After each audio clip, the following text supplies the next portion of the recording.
It's hard to deny that Pokemon games have become easier. In some ways, this is a good thing. Generation 1 had some things that were straight up unfair, like how Psychic type was way too overpowered. Bug was the only type that was good against Psychic, and it had 3 damaging moves, none of which were very good at all. Fixing type balances makes the game better both for general play and for competitive play. But in other ways, the game's simplicity can feel smothering. In Generation 6, the game does way too much handholding, stopping the player a lot to remind them where to go and what to do. But then there are some gray areas. The game tells you before attacking whether your move will be super effective or not. And EXP share lets you train all Pokemon at once rather than one at a time. I don't think anyone would refute that the main games are easier, but the question is whether this is a good thing or a bad thing. I don't think this has a correct answer. Everyone is bound to have a different opinion. Some people like it this way, some people dislike it this way, and some people just don't care. But I thought I'd toss in my 2 cents because I feel there are many angles to this discussion that people aren't considering. Balancing difficulty is a huge endeavor for any game, but I think it's especially hard for RPGs. Game designers have a lot to keep track of, the 2 big things being stat values and EXP balancing. When designing an RPG, you want to make sure that most players won't be too powerful or too weak at any part of the game. Additionally, you'll want to have a good difficulty curve that makes the player feel powerful with clear progression while not requiring too much grinding for experience. All of this can be a juggle of numeric mayhem for developers, and some games do a phenomenal job at it, like Suikoden 2. In this game, characters at lower levels earn more experience than characters at higher levels. Plus, due to the game's general design, characters' levels matter less than other things like team composition, gear, and magic. This game beautifully balances all these numbers and stats so that it's rare for players to be particularly too weak or strong at any given time. This is a trait that's difficult to attain when designing an RPG. So when it comes to balancing Pokemon, what kinds of solutions are there? Bear in mind that one of Pokemon's unique traits as an RPG is that it has over 800 playable characters, whereas many RPGs have fewer than 10. While not all of these Pokemon are available on the main playthrough of the game, the number you do have access to is still monumentally bigger than most RPGs, and their stats need to remain consistent throughout subsequent installments of the games.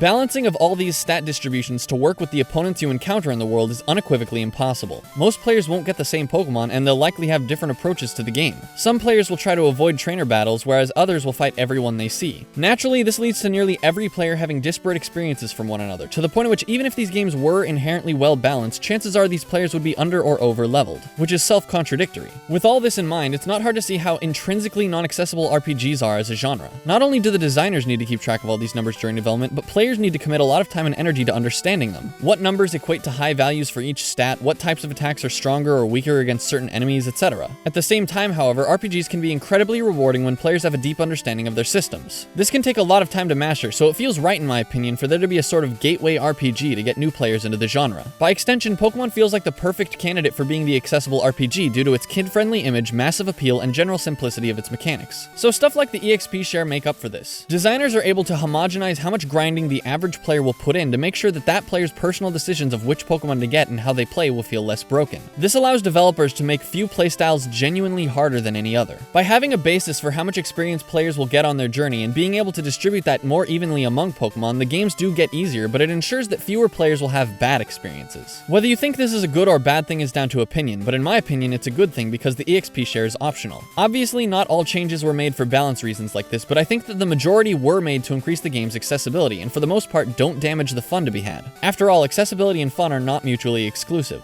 Take a look at Kirby. I don't think anyone would try to argue that Kirby is a hard game. While some of them do have intense and challenging moments and game modes, the main game is very simple. But at the same time, I don't think I've ever heard anyone complain that Kirby is too easy. This is because despite being as simple as it is, Kirby is just a good time. It's got a colorful atmosphere, chipper music, and is just overtly adorable. It's also great for new players because it has a relative lack of risk and is very simple. But even a veteran gamer can have a good time with it because it's just fun. You've got a variety of fun abilities that make you feel powerful, as well as a cornucopia of options for approaching levels thanks to the copy abilities. Just like how Kirby manages to stay fun despite being extremely easy, Pokemon can still be enjoyable even though it's not as hard as the previous games. There's a sense of adventure you get by taking on a charming new region each generation. There's a huge number of potential companions that are all very unique from one another. For more technical players, the mechanics have tons of breadth that can be self-imposed via Nuzlocke or community imposed via the competitive scene. Everyone will have different things they like most about Pokemon, and any game, so I don't fault anyone for disliking the new games for being too easy. We all have fun for different reasons, but that's why Pokemon works best with as many accessible features as possible. If you have one thing you really enjoy about the game, but the whole experience is bogged down by intense difficulty or poor balancing, that can feel incredibly stifling. It can even cause many people to stop playing entirely. As a result, the new Pokemon games won't click with everyone, but I think they have a higher potential to click with more players than the old ones did. And whether you're a fan of them or not, I think there's value in that. But what do you think? Are the new Pokemon games being too easy a bad thing? Leave a comment below and don't forget to subscribe for more What's with games. For another Pokemon analysis, check out this video I did on HMs on the left. Or for something completely different, check out the video on the right. You can also support the show on Patreon and get some neat exclusive stuff out of it.